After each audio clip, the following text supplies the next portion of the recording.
My brother gave his life hunting the enemy. His task is now mine. Speak your truth. You already know. Stand with me. Ours was no chance meeting. Search your mind. Not fate, It's written in gold. nor destiny. Ours was the work of something greater. Don't say no. Turn it up, forward out. And we'll take the right way. So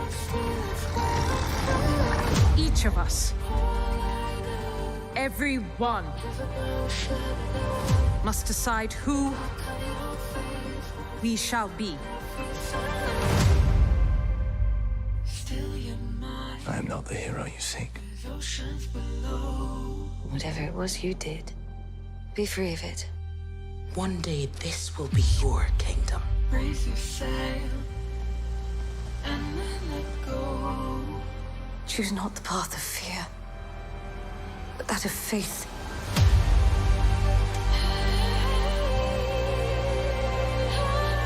One thing we can do, better than any creature in all Middle-earth, we stay true to each other with our hearts even bigger than our feet.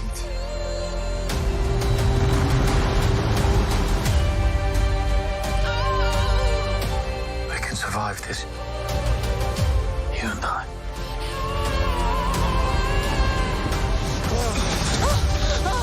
Commander! Wait! No, we keep moving. Why do you keep fighting? There is a tempest in me.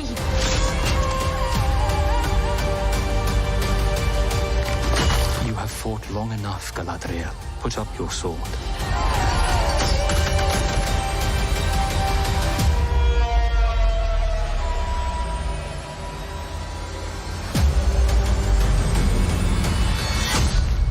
Without it, what am I to be?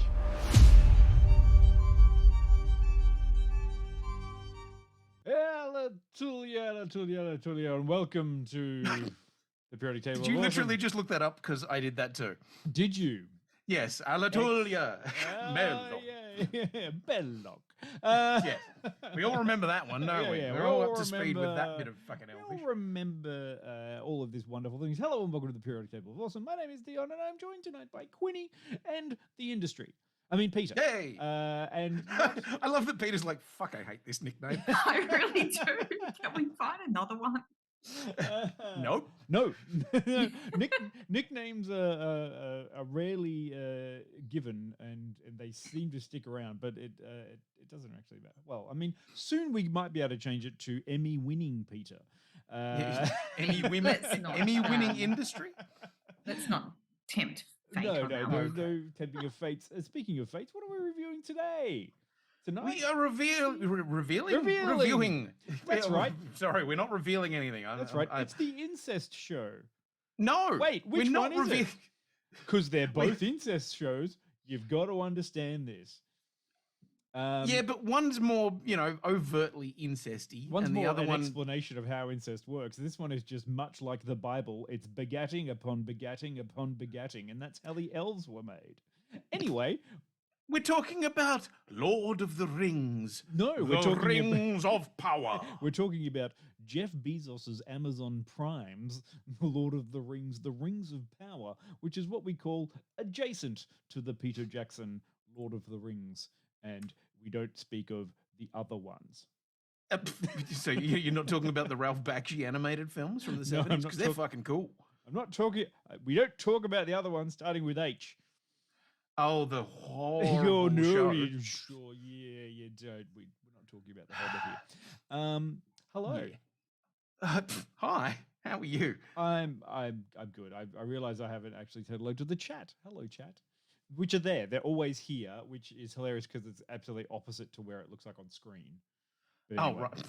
So you have to look in a different direction, do you? Yeah. Why don't you just switch it one day? That'd be crazy. Oh, you see, like production in my house is hard enough. So I just got to remember that it's like opposite to to where. Oh, okay, right. I don't even know which way I look because I don't look at the actual. Well, you must look towards the light of the Valar. Okay. In order. Shall I look towards the west? Yes. Right. Well, my apologies. I must apologize. I am Quamea. I am a little lower. Yeah, that's right. I've got the dictionary in front of me. Fuck's sake. Yeah. No. I can't blame you. I cannot blame you. Because I am slightly unwell. So if I cough and die a little bit, my apologies. But I would still wanted to be here to talk about this one because, you know, I like me a bit of an elf and an occasional dwarf. I'm down for a bit of goblin action. Okay, so I thought we were talking about Lord of the Rings, not your proclivities. So not my searches on RedTube. Yes, no, that's not what we're going here. Right. We're all above board and happy about this show. But are we though? Because I don't know. I feel like Peter has the face of somebody who may be like, nah. I think Peter's... Oh no, I tried very hard to have an opinion about this show. Wow. And I might. I'm still working it up. Right. Okay. Well, that's good to know. There's a bit of feedback from chat saying that you're a bit quiet, Dion.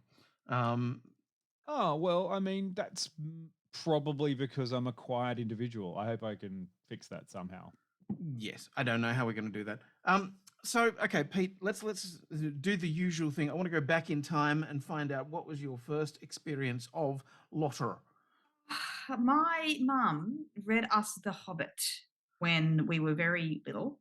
The film that shall not be named. Well, it was a book that can be named before it was the film that shall not be named.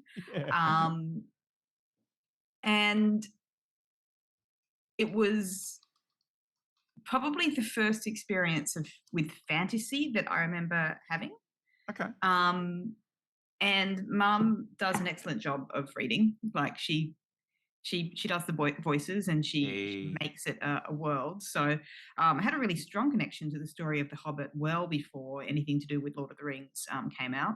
I did attempt to read Lord of the Rings in high school and I got 1.5 books into it. Oh, shit. And there was a really long meeting. There was a really long meeting that just kept going for chapters and chapters, and I did not make it through that. Okay. Unfortunately. I'm actually impressed at the teenage level that you got through the first fucking party, because the party, the 111th birthday party, where they introduce every single fucking Proudfoot, Hardfoot, Underhill, Underwell, under whatever, and then the party goes on and there's just fucking tedious as shit. Well, because I already had a connection to the material via The Hobbit, I was, excited for learning more about the world, I think, at that stage. But, when it's just a long meeting, that's where I draw the line in my high concept fantasy. Well, yes, just especially... if I want to go to a meeting, I can do it at work. I think one of the greatest tricks that the Lord of the Rings film pulled was turning the Council of Elrond into something that didn't stop the film completely fucking dead. It comes close, but they actually managed to make that thing, what can we do? Oh, well, let's just shorten it down to you have my axe and my sword. Cool, done. Okay, moving on. Look, it was intercut. I remember, it was intercut in the book with a scene with, I think, maybe Pippin or Merry and the Ents, and that was interesting. But I kept having to skip over large chunks of book to get more of that scene because the rest of it was just, I'm eating. And I like that Dion and I are both doing the. Hang on, which meeting are we talking about? Are you talking about the Ent moot? That one went for a long time in both the book and the film. That one was in the Two Towers. Because if I remember a hobbit and a talking tree, and the rest of the details are fuzzy. Okay, yeah, that's right. That was also and then I enjoyed the movies. The movies were good. I'm absolutely I'm loving this in the chat at the moment only because I can see basically the chat is in defense of the Silmarillion. Because what I'm really loving about this is that people understand and have seen the Lord of the Rings, and then people who read the Lord of the Rings and then got too much into it and went to watch the Silmarillion, which is what this is adjacent to in terms of Tolkien lore. But there's just like two classes of people. People are like, it was in the Silmarillion, and then there's people who are like, what the fuck is the Silmarillion? Is that boring book that I couldn't be bothered reading? The Silmarillion It sounded an awful lot like the Bible. Basically the appendices. Like, and if you're real interested in figuring out what the appendices were, it's just kind of, it's real dense and not a book. It's not a book.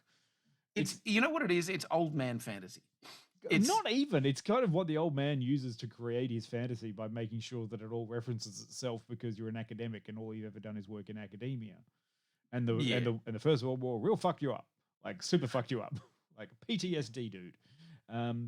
But that is to say, if The Hobbit was a children's book and The Lord of the Rings was a serious fantasy, the Silmarillion is just stale bread at a buffet. It's kind of like, this we can't really do much with this. You could if you break it up and turn it into something else, but it's not exactly good reading. So my experience is very similar to yours, Pete. I read The Hobbit in primary school, probably grade 5, grade 6, something like that. Loved it, thought it was great. Played the text adventure on the Commodore 64. And then my experience of it just differs slightly because I tried to read Lord of the Rings when I was a teenager and failed. Got as far as the 111th birthday and went, nah, done. Until I was 21 or thereabouts. And I found out they were casting for Lord of the Rings. And as a young actor who was desperate to do something like that, I thought, I'm going to throw my hat into the ring and apply to the casting director. And so I'd better have read the fucking books. So at that stage, I went and read all the books and persevered through them because I was like, okay, I just have to do this because what if they ask me which character I want to be? Turns out they didn't. And on, I think my 21st birthday, I received a letter from 3'6" Limited saying, thank you for your interest in the Lord of the Rings films, but we've cast it all. So tell your story, walking pal. But it was a typed letter in an envelope, and I kept that for a very long time because I was like, I tried. I think you would have made an astounding elf, Quinny. In much the same way as my acting career started in Oliver, where I was playing a workhouse child and everyone went, did he eat the other workhouse children? I think they would have looked at him and go, so is this the elf that has spent too long in Middle-earth and, is probably hung out with the hobbits a little too much and is, a little too fond of Hobbit food? I mean, look, given the opportunity, like Lord of the Rings is much like Harry Potter and Star Wars or Marvel movies. If someone has an opportunity for you to be in one, you'll just say, sure. Yep. Like, why not? It's part of a gigantic universe, and you never know if someone might look at you and be like, that character needs a spin-off show. And suddenly. And I would have been that character. I would have very happily been a dwarf or a hobbit or whatever. But 'twas not to be. Yes, 'twas not to be. Thank you, Talk Forest, for thinking me as Tom Bombadil. I believe it. Yeah, Yep. I'm down for it. And you know what? In a certain universe, I can say, yes, I did play Tom Bombadil, but they cut my scenes. Yeah, absolutely. You can say that. It's like, I was Tom Bombadil in The Lord of the Rings. Oh, really? Yeah, prove it. My scenes were cut. Go on. I was also in Batgirl. Prove it. Yeah, isn't that what they say? Everyone should be adding Batgirl to their CV at the moment because they'll never be able to prove you weren't. Yep. So where are we at with Lord of the Rings, The Rings of Power? There have been 4 episodes or 3 episodes, sorry. My apologies. I think there's only been 3 so far. Forza, see, I got a little bit, it was 4, because I kind of meshed the first 2 together because the first 2 came out at the same time, right? Yes, and we watched them together and you got drunk. Yeah. And it was, and you loved every second of me giving running commentary. The amount of shade thrown through your quasi drunken stupor at the first two episodes of this series, which I watched with you and another good friend, and then went home and rewatched it the next day so that I could actually have a clue as to what the fuck happened. And yet my recollection is flawless. It's an interesting sort of like a hot take on the whole thing, because you have a very defined, like, and this is the thing. Sorry, Peter, to ask the question: did you watch all the Lord of the Rings movies? All the Lord of the Rings movies. Yes. Yes. Did you watch Extended the versions? extended versions? No. I'm like, Oh, fuck. no. Oh, we're gonna have such a No. hard time, Pete. Okay, right. Moving on. Did you watch the Ralph Bakshi Lord of the Rings animated film? No. Okay. Did you watch The Hobbit? Yes. Did you watch all of the Hobbits? No. Did you get through all three of them, or I got like 75% through the first movie going, there's a lot more of this story still to go. I don't understand why they're only at this point in the books. And then the movie ended, I was like, there's more movies? And then like there was just a lot of stuff that didn't happen in the book. And I think I might have lost interest. I can't remember if I watched the third one, to be honest. No, you don't need to. Like, honestly, just No. just yeah. I mean, unless you really unless you have questions from this series about elf physics. I mean, look, the thing Fuck is, elf physics. The Hobbit would have made such a sweet standalone film. And you know what? There is a version of it that exists, which an enterprising person edited together from the three films into one 3-hour film. I watched that. And it's Just the bits from the book? Well, yeah, and it's recolor corrected, so it's not as weirdly bright and overdrawn and everything. And it's actually a much better film. I had the same thing. Like I was like, this seems like it's really fucking dragging on. It's so strange about how they just went the complete opposite for both of these series of films. Like for the Lord of the Rings films, they kept trying to say, make it into one or two. All right. And then in The Hobbit, they're like, it's one film. And like, 3. You're getting 3. It's like, no, I can't want 3. expect, like, I can't do anything with this. And yeah, they just went the other way around, and everyone just kind of went, well, all of this was just the worst. But yeah, look, the original Lord of the Rings one that like Fellowship of the Ring that came out, was one of the only films I remember that I walked out of and then turned around and went back and saw again. Oh, wow. Like, I mean, that it was that kind of a thing where, like, I haven't done that to many films, but that was one that I didn't expect, didn't know what was going in. I walked into it, sat down and watched it on a Boxing Day and went, holy shit, and then just went and joined the queue again. And the people I was with like, where are you going? I'm like, again. And then they left. Anyway, fuck them. But when they announced the Rings of Power, like Amazon announced that they're making Lord of the Rings TV series, was anyone excited? I mean, kind of. I thought they were doing a straight remake. The teaser was really cool. Yeah, all the teaser. Is that the one with the pouring metal and? Yeah. I was under the impression when they first announced it they were going to make like a straight remake of the Lord of the Rings, as in the movies, and just recast everyone. And then when they came out, they're like, "Oh, actually, we're going to go a little bit beforehand and do a bit of a prequel." I was like, "Oh, interesting." See what they do there. And now they're coming out, and we just get what I refer to as the hot elf show. Yeah. Yep. That's all it seems to be at the moment, is the hot elf show. I feel like it's more than that. You know, yes, there are hot elves in it, but surely it's more than just the hot elf show. Speaking of that, I've missed. I've forgotten completely about something. Quinny, do you have a synopsis? I do. For us for this, would you like some sort of musical background interlude? Have you got any Howard Shore? No, fuck that. I'm straight Amazon all the way on this one. So yeah, this is the Amazon music. It's by Howard Shore.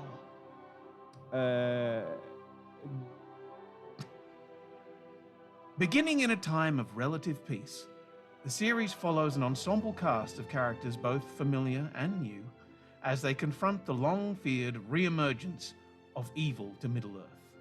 From the darkest depths of the Misty Mountains to the majestic forests of the elf capital of Lindon, to the breathtaking island kingdom of Numenor. To the furthest reaches of the map, these kingdoms and characters will carve out legacies that live long after they have gone. Okay. Is that it? Yeah. Oh. I mean, there are That doesn't. That's not really much of a synopsis. No, I mean, that's apparently the official one. Alright. Yeah. I mean, there's a much longer one that Amazon. Okay.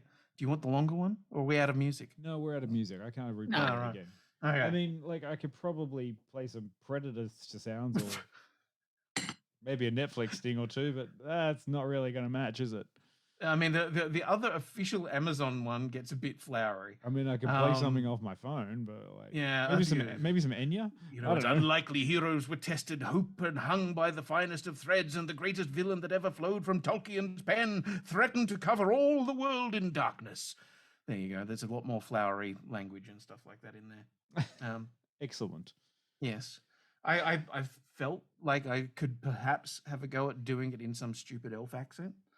But essentially, there is no stupid elf accent. It's all just a bit Welsh. Do it like John Rhys Davies. No, don't. Just stop. What, as a dwarf? It's just a joke, Quinny. You don't have to take those as challenges. No, I will take everything as a challenge. Look, I mean, pros. What has the show got going for it? It's been greenlit technically for 5 seasons. Is that true? Or it's I believe so, which blows my mind. But then again, I don't know who's like my thing that comes out of this is you've got Amazon, the biggest shopping mall in the world online, starting a show running for 5 seasons that I wonder if they're going to get a percentage of any sale of any item related to this. No. Which is kind of interesting and a bit jaded on my end. But also, yeah. I want to return to this and go, it's trying to do a thing and I'm kind of enjoying it. But then it's still frustrating the fuck out of me in some ways. But not because I'm a purist. Wait, the chat. Not because I'm a purist.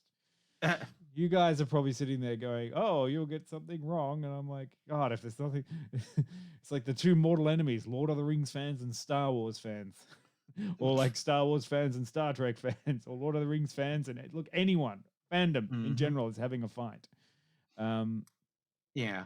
I love the idea that it could possibly have been greenlit for 5 years, because I love the idea that somebody may be given the opportunity to tell a story that they know how long they've got to tell it in. Yeah.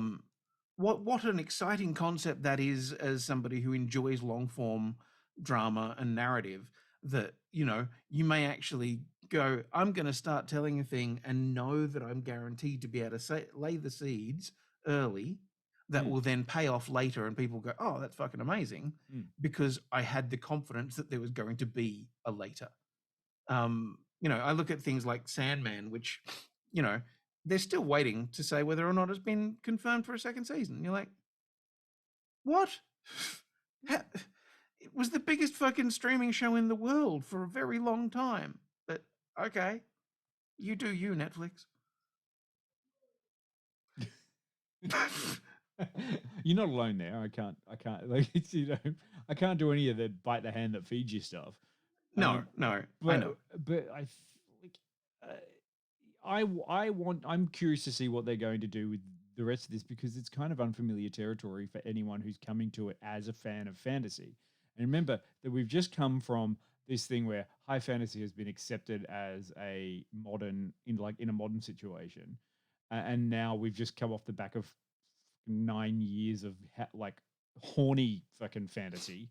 And now we're being presented with a show that's more kind of going back towards that other way. I'm just seeing how much the consumer's appetite or the audience's appetite is going to be for this show that is very dense and does not directly reference any characters that you have seen before. It's just putting nods into things. And the nods, I think, the fans of the stuff are getting a lot out of it. Like, I'm getting a fair bit out of it because I'm watching stuff and I'm like, oh, fuck, Numenor. We get to go to Numenor. That's kind of fun. Or like a little bit more of an explanation of certain kind of elves and characters, or what kind of went on, or how did they all get there? Because we're so far removed from the Lord of the Rings and the Hobbit in this show that it's kind of interesting, but I'm also going, but who is the audience able to grasp onto? Because young Galadriel is not exactly the same as Kate Blanchett, and young Okay, Elrond well, is not see, like. I really don't have a problem with young Galadriel. Where are you at with it, Peter? I don't have an issue with young Galadriel. I guess in my mind, I'm not trying to directly link it to the Peter Jackson films. Like, I feel like it can exist as its own entity. And also, aren't we talking about like thousands of years of elf aging? Like, you know, Well, they don't. They're not technically supposed to. They're immortal. They don't. They don't die well, unless like, killed. yeah, I'm just thinking of it like it's a separate thing. I wasn't expecting to see Kate Blanchett or Hugo Weaving in this show. So I was like, I'm cool with that. Doesn't bother me. I'm not that like I'm not that attached to the material also. So I'm kind of like, I don't care if it's not exactly like Lord of the Rings. I don't need it to meet up in my brain.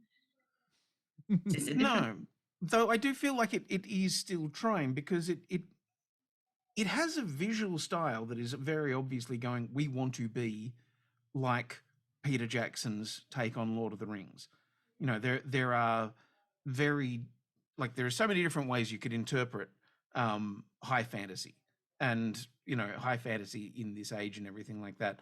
And the style, the look, the feel and everything has been set by the Peter Jackson films. And the different racial styles, the different settings, locations, everything I feel like has been set by those films. So this is still grounding itself in that. You know, that we're going. It's not like we've suddenly gone for a totally different design ethic for the different races, for example.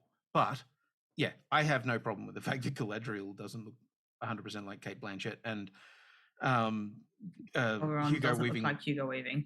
Yeah, and looks decidedly nothing like Hugo Weaving. He's a weird looking dude. I'm not asking for fucking CGI realness on that sort of thing. It's just a little bit like, that's that character. Okay, I get you. I see what's going on there. At least they act pretty much the same, apart from Elrond. I still have a problem with Elrond, but I mean, I feel like Elrond started. I'm only 3 episodes in, but I feel like he started down a questionable path. I feel like Elrond could very much be a ends justify the means kind of elf. I mean, did you see with the Lord of the Rings? He kind of like that. He's just Yeah. like, oh, that's a really terrible thing. You should take that and you go do it. Yeah. I'm fucking off. I'm not going to do this. I'm going to fuck off the other way, and you're going to go do that. See ya. I do love that Tari has called out the thing that to me immediately made everybody just go, huh? Is the hair. Look, we can pick apart this in a little while. Like, Okay. honestly. Okay, Like, fine. The I won't hair go isn't there that bad, really. I'm just trying to think because we're going to get sidetracked and end up like banging on for hours and hours about problems with it. What did you like about it? Oh, a lot. I was just leaving space for somebody else to say something. You're asking Peter, aren't you? Peter, did you like anything about it? Yeah, sure. I think my issue is like I really like fantasy. Like I really enjoy fantasy, and I enjoy this kind of like dense, high concept fantasy with really, really rich worlds. But it takes energy to connect with the material. And I just feel like I used all of my energy on stressing out about fictional space programs recently. So, and because Lord of the Rings is such a big world that while I have a little bit of a connection to the material, I don't have a deep care for the material. I have not been very excited about this. So I wasn't, I watched 3 episodes on a plane yesterday, and that is how I am now talking about it. I haven't been super excited to run off and watch it as yet. It's just like one of those, like, I'm not in the mood. for like Okay. this at the moment. So it's really hard for me to say um, really, really honestly, like whether I like it or I don't like it, because I'm like, I think I would like it if I was in the mood. But right now I'm quite tired and I keep dozing off. I don't think it's because it's boring. I think it's because I'm very tired. That's probably got a bit to do with it. I don't know. Though Some I of have it's had very other people. boring. Well, I know I have had other people who are big fantasy watchers and stuff like that who have sort of said, "Look, it's very pretty, it's very impressive, and everything like that." But I am like, I may have fallen asleep in an episode, and I was like, "Okay, fair enough." It's not necessarily that and it's also it's not that it's necessarily boring, but it is at a different pace and it's a different style of storytelling. And each Which week, is, oh, sorry, you go. I mean, which can be a really, really, really nice thing if you have the bandwidth to just really sit and enjoy that kind of storytelling, for sure. Which is why I'm really hesitant to say I don't like it. It's like I really like. I don't actively dislike it. It's and I could point to like lots of things that I have enjoyed about it. You know, the the look of it is really nice. Like I do find myself kind of, yeah, I think I will watch the fourth episode because like I want to know what happens to Arondir, and they may have kind of got me with the Galadriel Halbrand ship. You know, I'm a sucker for a ship, so like there are a couple of things in there that might probably draw me to keep watching at this stage. Okay. Yeah, I as Karina has said in the chat, and I think I was going to say, I feel like there is an unfortunate thing where this has been airing almost entirely at the same time as House of the Dragon. So you've got two very big budget hour-long fantasy shows each week that everybody is able to compare it with. So each and every week you've got your old man fantasy, if you will, and incest fantasy over here, you know. And I mean, not wow, the No. drugs are working so well for me. All right. Yeah, But I think having that constant comparison is a dangerous thing, because each week you're able to go, oh, but you know, that one had a really good battle sequence. Oh, but it's really not doing character stuff. Whereas this one is doing a lot more character stuff. But you know, it's sort of few and far between for really big, you know, exciting battle stuff or whatever. it's kind of I mean, I feel like it's coming. Oh yeah, ish, kind of. It's also like there's an overall sort of problem with this, which is, yeah, there could be giant battles, but none of them that you can really hang your hat on yet, or we don't know how they're going to get there. And one of the things, like, I mean, House of the Dragon is just fucking how it's just Game of Thrones again, like round two. I don't give a shit. And they're just trying to. And can I also take a punt that we're probably not going to review House of the Dragon? I don't know. Like, we never say never, Quinny. I mean, I'm not going to review House of the Dragon. Like, I just don't really have any interest in that franchise anymore. Yeah, it's Dunsies. This one is an interesting one, as the opposite of it is just sort of going. This is following four very distinct, separate stories in the Rings of Power, which is like, you know, a bold move, but harder to get people to be on board with, because you've got to invest a lot of time and energy into following it all and learning new characters and finding something that you want to go with. Because at the moment, it's just a bunch of weird. I feel like they're building towards a really important moment, hopefully in the first season, which will set up the rest of the seasons, which is the basically the destruction of Numenor and the fleeing to Middle Earth and the foundation of the two kingdoms of Eregion and Gondor, and then the shit gets weird. Like, that's kind of, this is all a whole bunch of setup of like all the cool weird shit happens in Middle Earth, and at the moment we're doing a bit over here and a bit over here and a bit over here, and then a focus on this sort of stuff. Whereas all the funky stuff doesn't really start happening for a little while, and it's kind of like, unless they do time skips, it's going to be very boring, because it's just a lot of build up for like, well, when does this happen? Or when does this happen? Or when do we get to see one of these cool things? Which for a TV show is hard to maintain a level of excitement, unlike the movies where you're like, oh, this, what do you remember about the Fellowship of the Ring? Fellowship of the Ring is amazing because right at the end you see a Balrog and Gandalf dies. Sorry for the spoilers. Yeah. The Two Towers, the thing you hang your hat on is the Battle of Helm's Deep. Yeah. And then the Return of the King Return is of the big King battle. is just everyone's waiting for the 73 endings.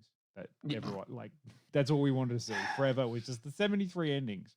Because it never finished. So this is just kind of like, what are they building up to? Is it the destruction of Numenor, which is pretty much Atlantis? Just put it that way. Like Numenor is Atlantis. It does the same shit.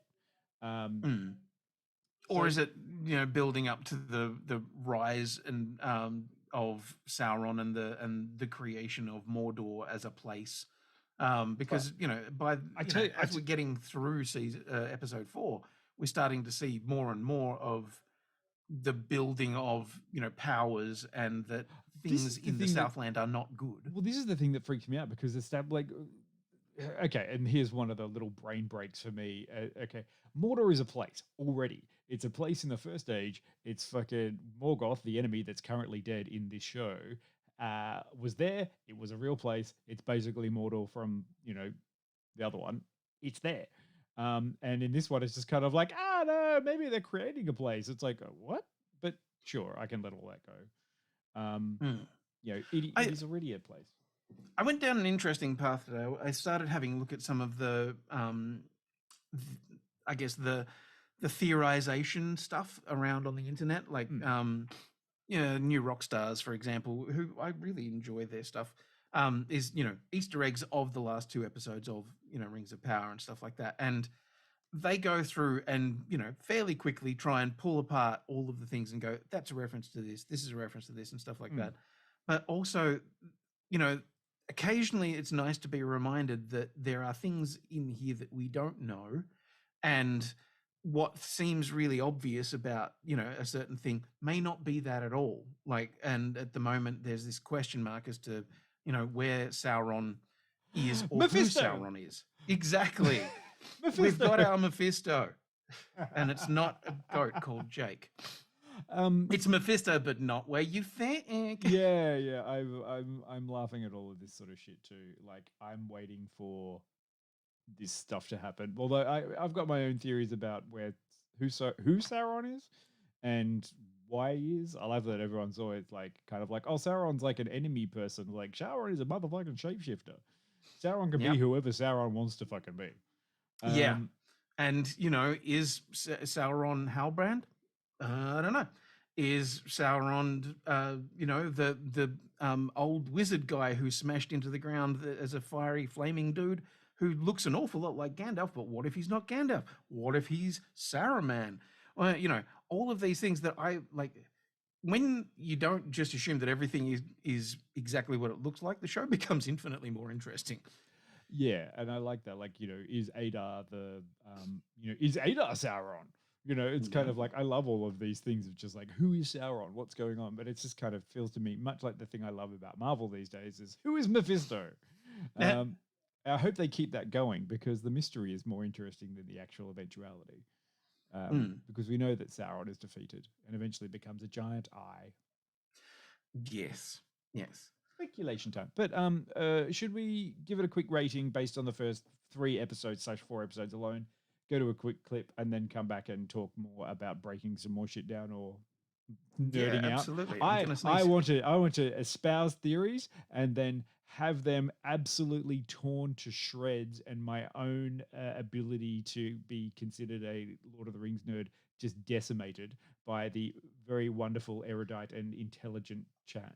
I'm just super excited to find out that you are a Lord of the Rings nerd, because I thought you were exclusively a Star Wars nerd. And then we were talking about this at work the other day, and you busted out some fucking, some hardcore Silmarillion shit, and I was like, what? Nah, don't know what you're talking about. Lord of the Rings is for you've nerds. Got different nerd in you. Lord of the Rings is for book nerds. I don't like book nerds. I can't wait to talk about the fascist elves in the spoiler section. Elves We're are back to fascist. the fascist You can't elves. convince me otherwise. Anyway, I mean, they've certainly got some, little flexibility when it comes to how they deal with the people that they've, helped in the past or whatever. It's like, so Yeah. we helped you, the people of Numenor, and if you don't agree with us, we're gonna fuck you up. In fact, we've got God on our side who will fuck you up for us. Like, yeah, kind of, but also weirdly that they are elves or were from, like Elrond's brother was the guy who founded Numenor, who made the choice to become mortal. Look, it's so weird. It's just Yep. kind of like, so are they elves? They're not really though. They're not called elves. They No, can't do they're that. they're half elves. What does an elf mean? You Yeah. know, why do people get really angry when an elf dies? Because lots of elves die, and that's like a lot of like immortal beings who aren't there. Yeah, It's very difficult. yeah, Anyway, yeah. so are we going to rate it? Can we rate it? You've got the eyes half closed, Peter. Well, no, I'm just sorry. I was just thinking about immortal beings, but also the fact that they're children who obviously grow up and age. To a Yeah. certain point. I'm sure that there are explanations for that people Just- will tell me. Just remember, Um, there's not a lot of bloodline mixing in that because it all kind of comes from the one section. So when you think about an elf, like how do they make so many elves? Oh, is this like why we're all being super racist about it? Because like it's basically about blue bloods. Yeah. Oh no, the weird fandom shit about you can't have black people in the Lord of the Rings. Oh, for fuck. Oh, why? Sorry, I did spend like a fair amount of time while watching this, like just going, how would people have a problem with this? I don't understand. But people are assholes, I guess. Because there are people out there. It's funny. I saw a post the other day that was about people being angry about Ariel being played by a black person, and then it was like one of those things of like to say that you're upset or smile to say that you like it. And I was able to look at the list of likes and go, oh, there's a whole bunch of people I can unfriend. Yeah. It made it so easy. What a great tool. Yeah. Very helpful. Yes, it's really handy for working out how big a pack of assholes you've got in your timeline. Who, if you don't like black elves, fuck off. Okay, Karina has started, but you go. Yes. Thanks, Karina. Karina's given it 65. That actually kind of gives me a good. I'm gonna like do a little bit of offensive, only because like I honestly can't point out stuff that I don't like about it. So I'm not mad at it. I don't think that it's not good. But it's just hard for me to get into at the moment. So I'm going to give it a 70. Because I see that it has a lot of potential, and I hope that I have the brain space to enjoy it more a little bit later. Okay, I like that. That is completely fair. Just Angela has given it a 78, which is, I'll be honest, is lower than I was expecting from her. Yeah, fair enough. Well, she doesn't have any class. No, I'm just joking. I'm giving it 80 out of 100 because even though I can mercilessly tear into it or I'm confused by it, it's actually a little bit different from the other stuff, and it's kind of interesting, and I'm waiting for the hook to get into me. But I'm absolutely loving the amount of money they've thrown at it. It looks fucking amazing. It's taking some very difficult fucking framework of not really a story and making stories around them. So I actually kind of give the creator, like the producers of this have actually done really well by satisfying, or at the moment, hopefully satisfying both. They're giving nods to so many nerdy things that it's like, oh, holy shit, like that's this and that's this, or this could be this, or that's, the thing, while also maintaining the rigor of what are people expecting, but creating something slightly newer. Like everything has its very defined space, and it's very difficult to do. So I can't be angry at it. I will, however, absolutely deduct points for stupid elf physics because that's dumb. Stop with the elf physics. I'm over the elf physics. Just stop that. Yeah, I see the point that the Hobbit, essentially lost me was where they brought Legolas back in, and I was like, Hey, Legolas, he's back. And then he did dumb superhero fucking floaty shit. And I was like, Oh, I've blocked that bit out of my brain. when you get to the third film where he literally runs up fucking bricks as they're falling out of the air, and you're like, no. But this was previously fuck established in the you. Fellowship of the Ring, when it's definitely shown that Legolas doesn't leave an imprint on the snow and he doesn't actually fall through because his bones are light as a feather. Yeah, but fuck that. Yeah, fuck that noise.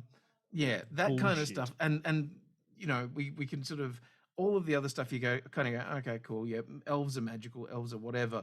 But at the same time, if you completely break the physics of your world, you break any sense of peril or danger Well, or this is the thing, reality. when you're breaking the physics in the world for a particular just one character and not for the rest of them, like, oh, Exactly. you know, anyway.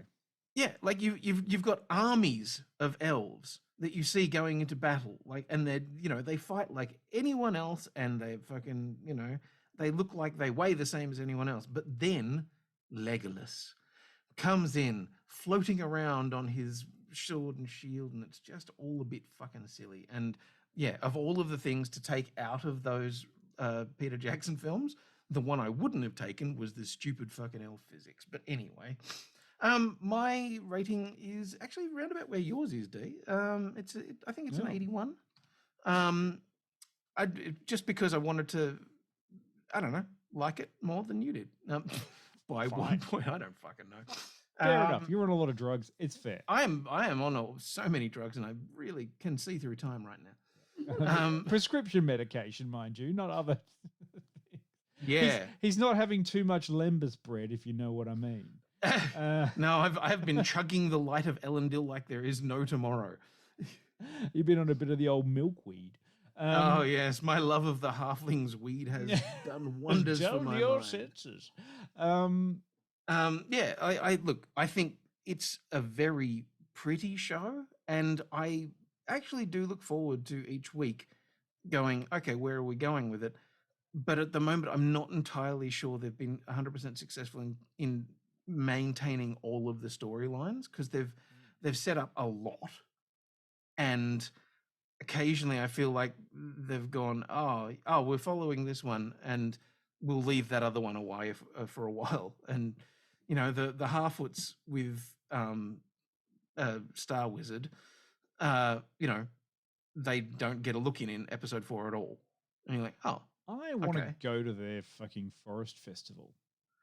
So many mushrooms. But it's gonna smell real bad. Oh yeah, absolutely. Like, as long as I can get through the smell of everyone, I want to go to that kind of like grass thatched happy festival of running a caravan through shit. Yeah, and like they're an interesting storyline that sort of got left behind at one point, and then we get the elves in chains storyline for an episode, and then you like, I don't know. Occasionally, I feel like they're trying to cover a lot of ground, and whether they're doing it all successfully, I'm not entirely sure. But I kind of want to keep watching it, and I love the fucking design of it. The visuals, the style, the elements of storytelling. Like, you spend some time in Khazad-dûm, and you're like, oh fuck, I love the way that they've thought about dwarvish architecture and dwarvish life, and how they sing to the rocks, and that's how they exist within caverns and things like that, and all that kind of stuff. I dig.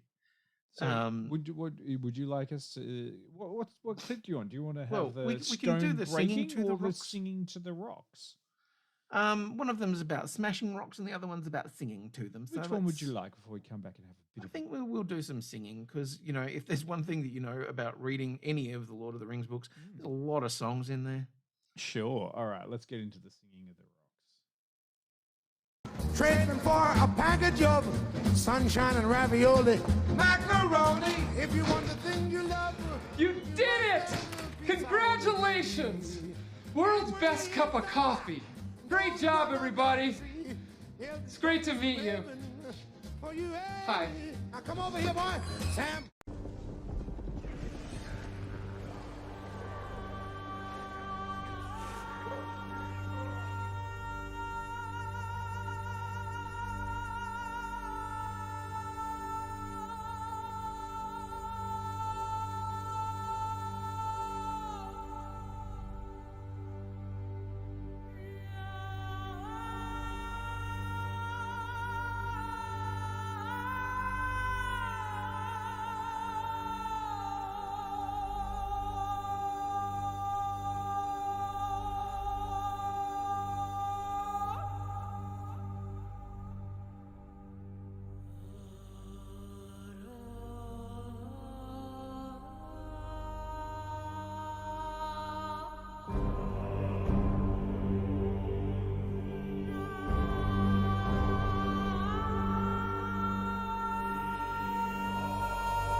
there we go. Wonderful, wonderful dwarven singing. Finally got to see some of the Look, dwarven women with. You were angry about the dwarven women, weren't you? No, I could get around it. It's fine. I was. They had to have beards, didn't they? Maybe that was just Aragorn was a dick. And he was just reinforcing stereotypes. Let's get into why Lord of the Rings is already racist and we don't need to add to racist parts. First, the Dunedain are committing harmful stereotypes. Elves are fascists. Sorry, hang on, back it up. Remind me who the Dunedain are. The Dunedain, they're the descendants of Númenóreans who bred with men and are part of the Rangers of the North. It is the pure blood of the men of Númenor that runs in Aragorn's veins that allows him to lay claim to the throne of Gondor. Okay, right, yep, gotcha. Cool. Yeah, Cool. yeah. Cool. Yeah. No doubt.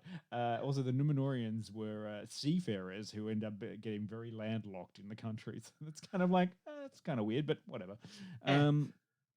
Look, it's an interesting and terrible situation when you are the elves and you are holding like immortal beings, keeping watch over a big area of land. Basically, just you know what it is? It's a giant open air prison. Imagine immortal guards, and you just had generations of your family being watched over by the elves. So you're talking about the Southland here. Do not trust you. Yeah, absolutely. All because your great grandfather went, actually, that guy has some good things to say, and I think I'm going to get a better life out of it. And they've been living like peasants ever since.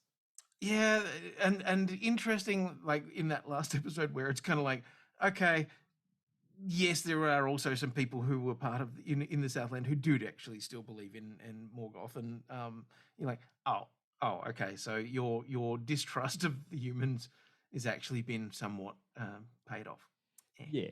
I mean, look, a lot of elves died. It was very sad, but also a lot of men died, being specifically killed by elves.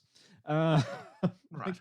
We all got to remember that there's no good people on these sides. Except, here's the thing. This is the thing I always like about the elves is, like, a lot of elves died from the descendants, like from the people that are there, the men that are there. The descendants of those men, or the lineage of that man, were the people who killed the elves, right? But the elves that killed the original men are probably still the same elves. You've got to remember that. Yeah. They're immortal. So whilst this is the descendants of people that did something terrible, it's actually still the same ones. Imagine going up to someone and just being like, "Oh, hello, elf. It's lovely to meet you." And it's like, "What was your name?" And it's like, "Oh, I am, Breathwaite of Clabot Bane." It's like, Breathwaite of Clabot Bane. I killed your grandfather. Like, oh, I stabbed him. It's kind of like, yeah, I did that. Anyway, moving on. You're pretty much. That was a long time ago. I'm a different. I'm actually the same person now, but because I don't change much. Yeah, you and this pig, same thing. To an elf. Actually, that was one sequence that I really loved, and I thought was lovely. Is the bit where fucking what's his name went to visit the dwarf, and I'm sorry, Elron Hubbard goes to visit the dwarf, and there's that whole thing of, I haven't seen you in 20 years. And to an elf, it's nothing. I love that. But the dwarf's like, fuck you. Where were you for most of my life? You walk away from me for a solid chunk of my life, and you're like, oh, sorry. I love that, because I did enjoy the fact that these beings exist in a time in a totally different way. Yeah. And you can kind of understand why the dwarves are the way they are, because they live in a limited time frame and they live in the dark, and they are probably a little bit closer to the way that, well, actually, I don't know, do dwarves live similar length to men? A couple of 100 years. Okay. So I think, and look, chat, feel free to correct me because I'm probably wrong. It goes Maya, elves, and then the Númenóreans, because they're descendants of the elves, then dwarves, then men. And then hobbits are around the hobbits. same time as, I think they're around about the same length as dwarves. I was going to say, because if There's also though Ents though and Bilbo eagles. lived to 111, which was a very unusual amount for a hobbit because Yes. he had the ring. Yeah. So men and hobbits roughly the same. Oh, and Ents, of roughly, course. yeah, and the Ents and the eagles but then you haven't even talked about the orcs or the wargs or the wargs or the other And the things. goblins. And the goblins, or as Chestangelo said in there, Durin's Bane. We've seen Durin's Bane before, and we've met. Remind us Durin what now. Durin's Bane is. Durin's Bane is a Balrog. Oh, Yes, and remember the Balrog? Yeah. Yes. See, the dwells dug too deep. Dark, yeah, dug too dark and too deep. Because the Balrog was around at the time of Morgoth, and so Morgoth, great enemy, that whole thing, and the Balrog fled, and when the Balrog fled, it went into the tunnels beneath Khazad-dûm, and then it gets awakened by someone called Durin. Now, which Durin is it? Durin the third or Durin the fourth? We don't know. I don't know if we'll see him during the show, but eventually we'll get to that kind of thing. Hey, I must admit, I really like Durin the third. The older Durin. It took me ages to work out where I knew him from, and he's from Westworld, among many other things. He's Wait, they did a Westworld, a Lord of the Rings Westworld. Absolutely. I want to go there. I was watching him going, he's got Scottish, he is a Scottish actor, so his Scottish is not fucking around. But I was watching him and I thought, fuck, he's got a different thing to him. And then I went and looked up who the actor was and I went, oh, it's that guy. Yes, he's rather good. Yeah. Yes. Look, and now I'm just kind of nerding out by picking apart some sorts of things. Peter, what I want to know, what do you want to see out of Lord of the Rings of Power? You have to say it all at once. Much like Australian film and TV actor Jai Courtney. Or as they call it, Lotterop. Lotterop. I have zero expectations of Lotterop because I don't have a deep enough knowledge of the history of Middle Earth to really care what happens in this series. I will be pleasantly surprised by anything. Tell you what I didn't like though, now that you mention it, the warg or wag or whatever we call it. That felt like dodgy CG. I mean, it's kind of different. I'm kind of enjoying some of the little stylistic design choices, and I thought, true, absolutely the same. It looks terrible because it looks like it's not right. And that's kind of how they need to be, because the wargs that we saw in the Two Towers look very wolf-like because, and this is set so much for before then, is that they're broken creatures and like it's kind of like a first iteration, like version 1. These wargs are just kind of like on this. They're the warg final, and then you get warg final V2, and then warg final warg V3. really .final.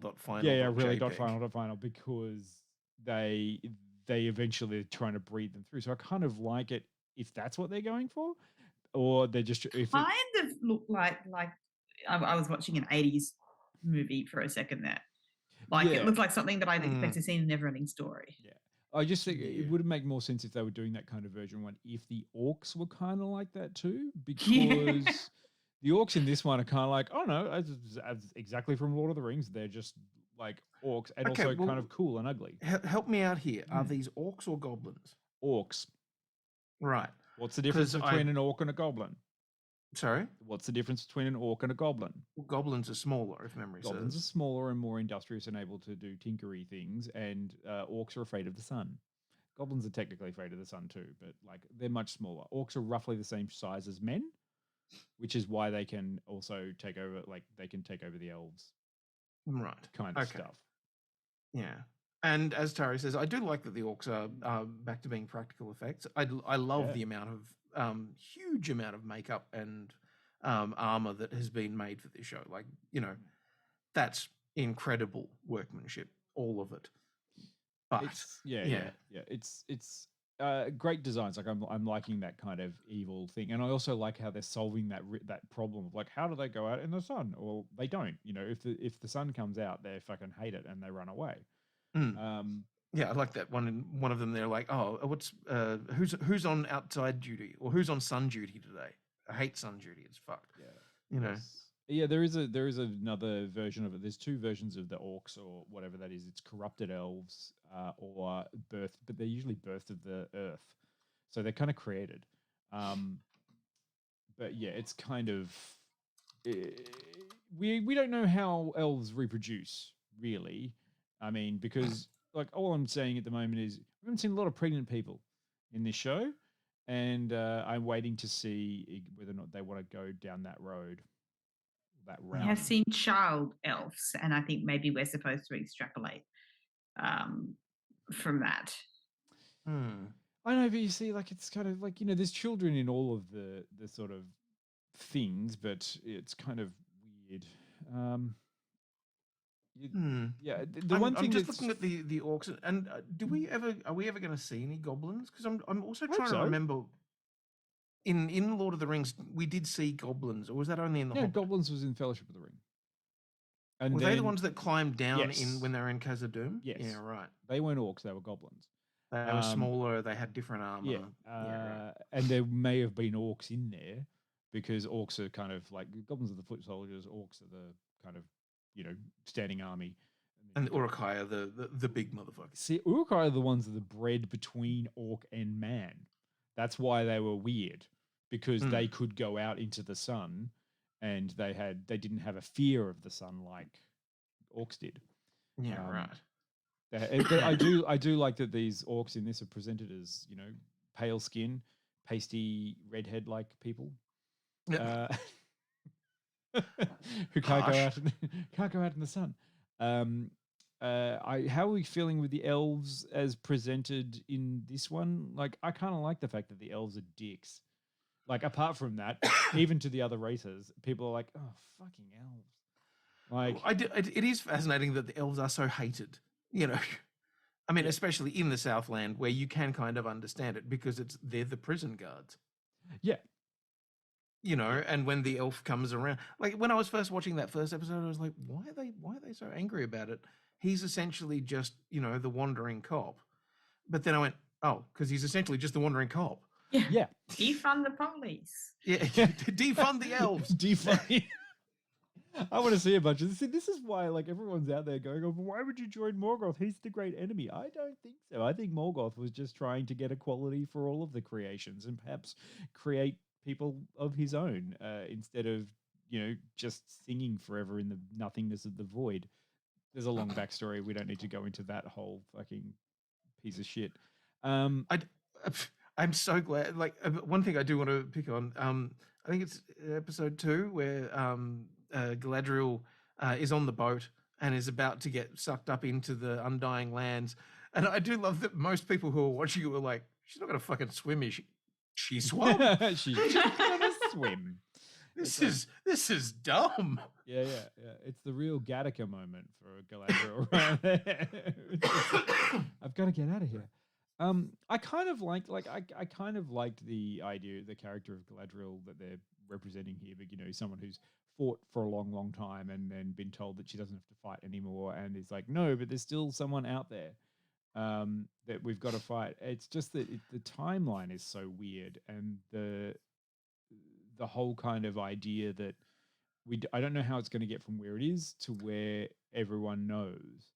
Actually, one thing I did like about that is somebody, being in their best conspiracy theory sort of ways, looked at that and went, so, if you've had somebody out there whose sole purpose has been to go and hunt down the big enemy and stuff like that, and then come back and they go, we haven't found him yet.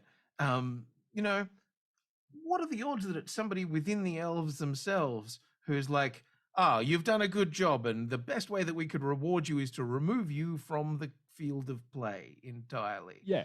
Your reward is to go to technically heaven, but not actually heaven. You get to go and sing with God forever. It's like, cool. Yeah, It's kind I of don't know. it's kind of weird. Like, I mean, I'm waiting to get into the really meaty stuff of like how do they create like how does it get to the point where it you know Sauron needs to create basically an overwhelming army, and it requires the last alliance of men and elves to go and fucking have a go. But this is a really interesting thing, and this is some of the stuff that I think is quite exciting, and hopefully they're moving towards it. There is like an entire civilization like Numenor eventually built in the north called Region, where you know is not Isildur. What's Isildur's dad? I've forgotten. Someone will find it for me. Who we've met, who's the captain of the ship that picks up Galadriel. Yeah. Like he eventually goes into Middle Earth. Elendil? No, Elendil sorry, is Elendil's the father. elf. Isildur's dad, Yeah. who I've forgotten his name. Yeah, I'm looking him up. But Isildur and his brother end up going to south and founding Gondor, and his dad stays in the north and makes Eregion. And up in Eregion, it's got you know, that is an entire civilization that is decimated by the time we get to the Lord of the Rings. Like Sauron takes a fucking knife to it, or all those forces. So that is an interesting thing. Like Gondor exists and still thrives, but the dad's kingdom just gets fucked on. And it's kind of like, how does this happen? Like, that's going to be an interesting thing to see. There's an entire fucking fortress way up in the north. You know, Galadriel was in the north earlier. Like, oh, there's nothing up here. It's just like stuff. Okay, that's kind of like it sounds like it could be Angbad, which is also an amazing place. There's lots of You were places. letting your nerd out. I Yeah, but love that you keep all this shit locked away, but now you're just letting it out little bit by little bit. Oh no, I'm proud of you. I love it. I'm being corrected. It's like Eregion is what Osten is still. I'm talking about Anor. I could be. Like my pronunciation is quite bad.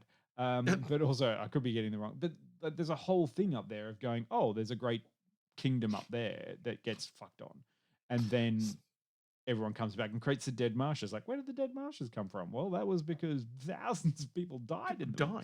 Yeah, How are we going to rectify that? That should be fun.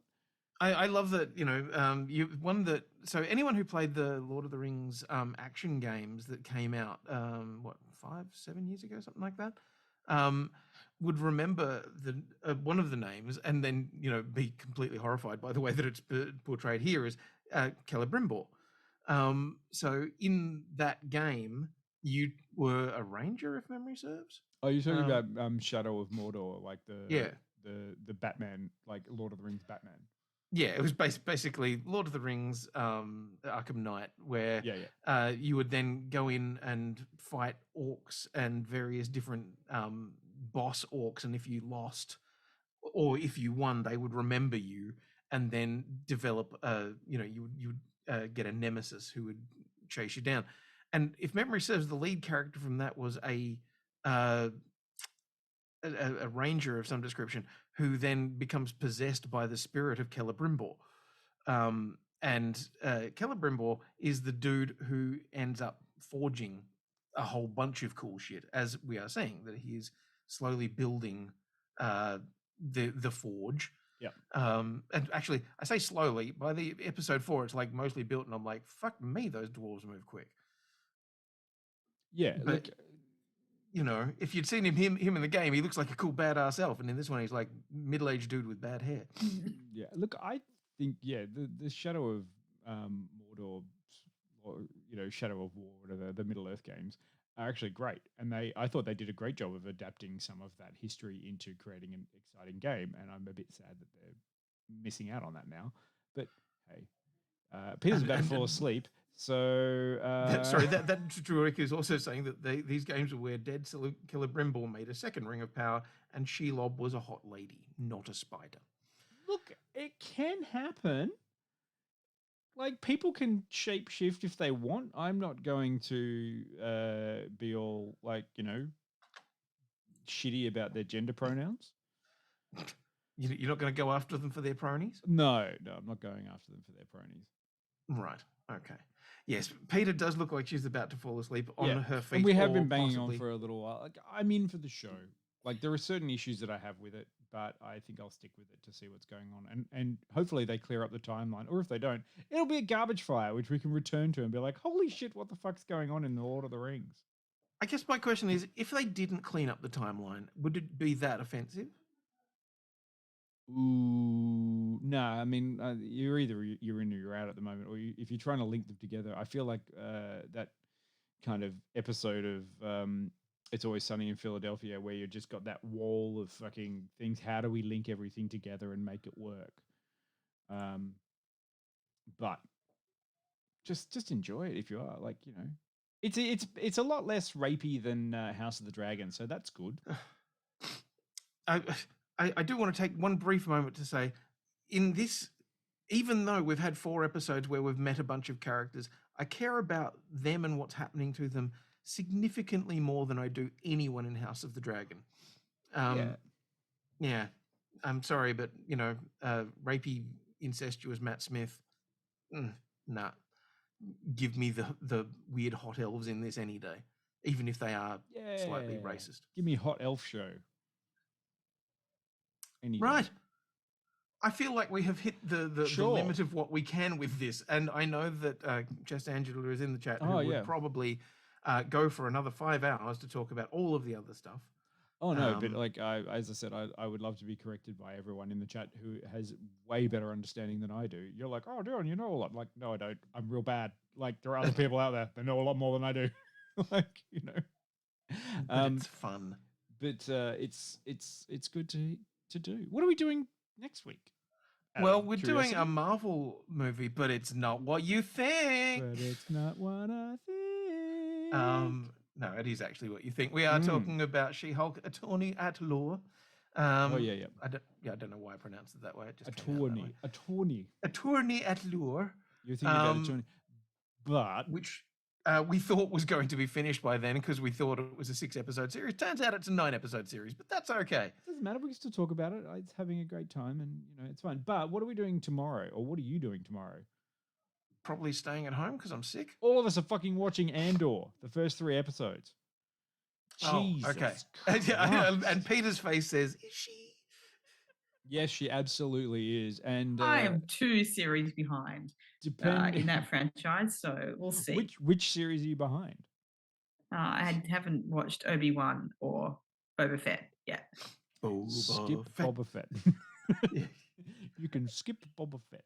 Yeah, you can. Well, that's what I've been told. No, apparently there are like 2 or 3 episodes that I need to watch because it's just like Mandalorian. Oh yeah. The last the last half of the season is just Mandalorian season 2.5.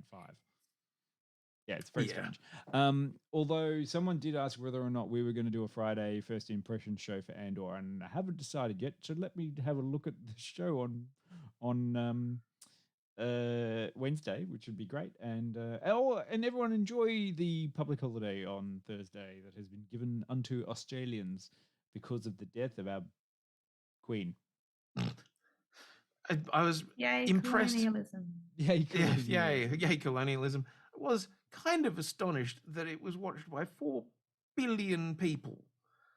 That is an inconceivable amount of people, and I do love that the one channel in the UK that wasn't screening the funeral was screening the Emoji Movie.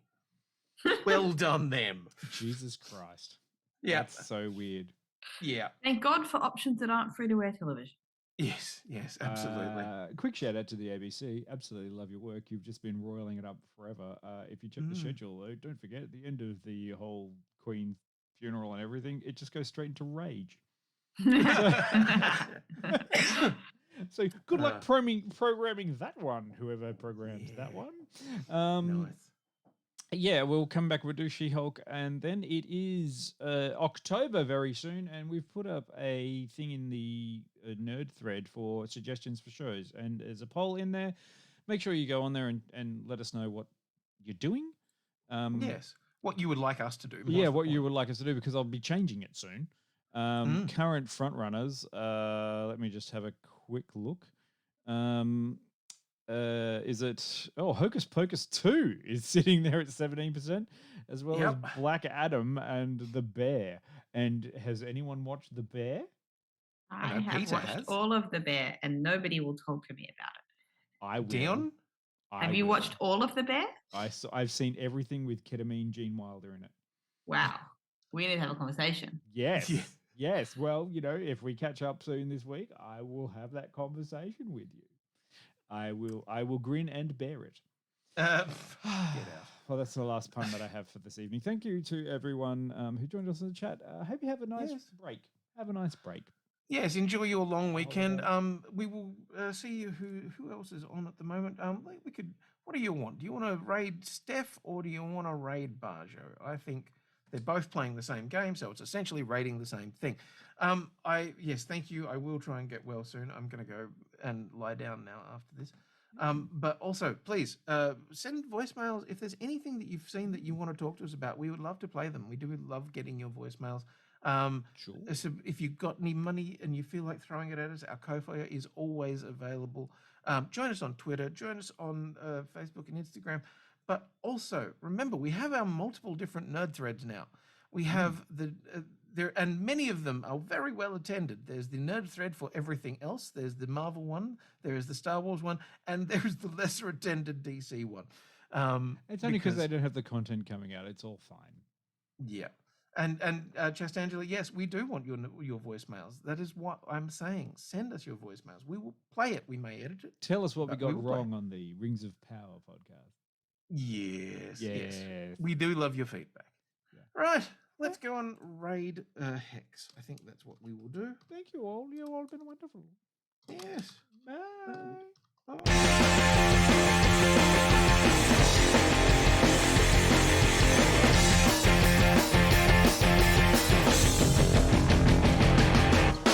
I wanna live in a world full of heroes, not sit here counting zeros in a cubicle downtown. I wanna look out my window, see 'em flying, and swing across the horizon as I cheer 'em on so proud. The powered girl keeps staring at her face, and call Colossus and have him teach me ways, and then we'd exercise. I'd be one of the guys. With martial arts from Iron Fist and Wall, I'll dance her up and teach her all my songs. Oh, I wanna live in a world full of heroes, not cooking up these heroes at my parents' restaurant now. I wanna yell out Avengers Assemble, not order up for Ethel. Yeah, we're right up cheeky now. Say Emma Frost and have her read my mind, or Magdalena, her artifacts I find, and then we catch a symphony. It'll just be her and me. Call Lucky Barn and arm wrestle for hours. This NMA and bring her lots of flowers. Oh,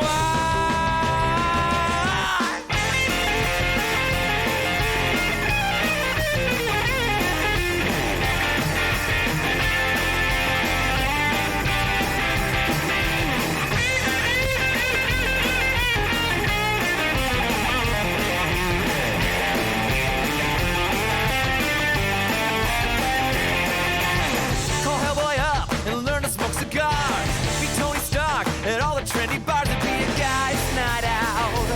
We'd make that wolf pack now. I'd run with Flash and do a marathon. Vacation to the savage land for fun. Oh, I wanna live